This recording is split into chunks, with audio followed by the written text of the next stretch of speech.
Apocalypse can erase a Pit 120 screen in seconds. Lunatic has a documented Pit 128 clear with 3 minutes left. Those numbers look like an easy ranking. They are not. Season 14's Warlock meta has split into 2 different jobs. Ponyhoff is showing Apocalypse as the fast, explosive route through serious endgame content. MacroBioBoi is presenting Lunatic as the more convincing push setup. Both conclusions can be reasonable because they are answering different questions. Start with what is actually demonstrated. In Ponyhoff's July 20th showcase, Apocalypse moves quickly through Pit 120.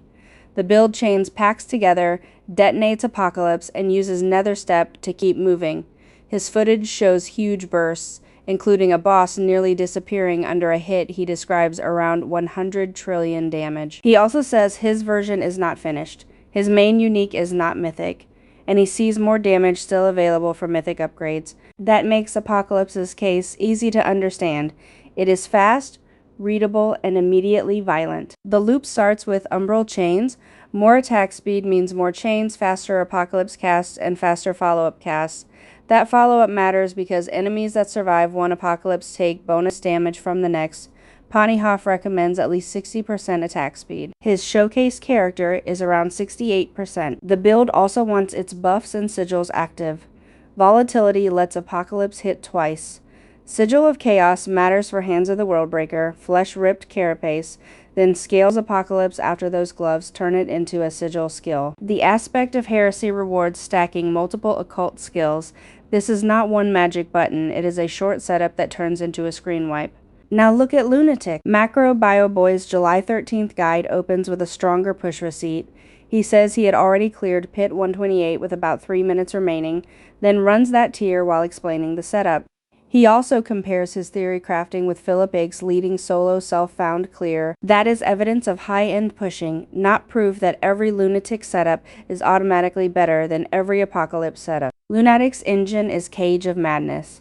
Evading transforms the Warlock into a Mega Lunatic and sends smaller Lunatics into enemies.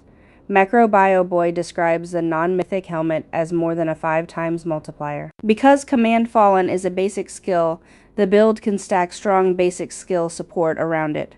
Dirge of Odium is the other major lever. MacroBioBoi's example has 214 Wrath. At 1% increased damage per Wrath, he describes that as a 3.14x multiplier before a mythic version adds more. That pushes the build toward maximum resource, Wrath generation, and careful gear choices. There's also more going on than projectile spam. Sigil of Summoning creates a Hellworm that produces another Lunatic. Shadow Trails pull ranged enemies into the damage zone. Tortured Wretches absorb incoming damage. Demon Form needs to stay active, and losing it after becoming injured can quietly erase a large part of the build's damage. That explains the split. It also explains why the titles sound more decisive than the evidence. Ponyhoff calls Apocalypse the new #1. After a mythic hotfix, MacroBioBoi calls Lunatic the top-ranked meta build. Those are creator positions, not Blizzard rankings. Ponyhoff is emphasizing how much performance Apocalypse delivers before its ideal mythic setup. MacroBioBoi is emphasizing the highest push evidence he could inspect and reproduce. One argument is about speed and remaining ceiling. The other is about the best completed push receipt in view. The fastest showcase and the deepest clear are not the same contest. Apocalypse has the cleaner speed farming pitch.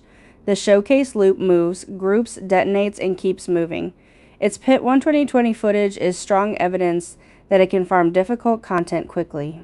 It is the easier recommendation for a player who values tempo, open world comfort, and a rotation that announces exactly when the damage is coming. Lunatic has the stronger documented push result in these 2 videos. Pit 128 with time remaining is 8 tiers above the Apocalypse showcase, but that is not a controlled test.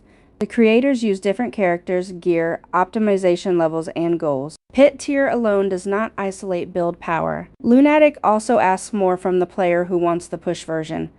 Maximum Wrath matters, sigil placement matters, demon form uptime matters. The farming setup can trade some of that tight optimization for mobility and survivability, but then it is no longer the exact push configuration being compared. The July 21st Blizzard hotfix does not settle this ranking. Blizzard's confirmed text adds superior layer keys to the final repeatable Glints of Hope cache. It increases the mythic item chance from a mythic tribute of armaments in the Undercity. Blizzard says the chance is greatly increased in Torment 10 and guaranteed in Torment 12. That changes access to mythic gear. It does not declare Apocalypse or Lunatic the winner. Both creators discuss meaningful mythic upgrades, so easier mythic access could raise both ceilings. The build that gains more from my fully mythic loadout still needs a comparable test. My verdict is role-based, pick Apocalypse if you want fast, pit 120 farming, aggressive movement, giant controlled detonations, and a build that still has visible upgrade room. Pick Lunatic if your target is the deepest documented push in this comparison, and you're willing to manage Wrath, Sigil's survivability, and Demon Form uptime. The verdict can change. We need same patch clears, comparable gear, full run footage, boss times, death counts, and repeat attempts rather than one highlight. A post-hotfix pit 128 plus Apocalypse clear would narrow the gap. A higher Lunatic clear with stable execution would strengthen the push case. So which job do you actually need your Warlock to do? Fly through pit 120 or build around the strongest documented push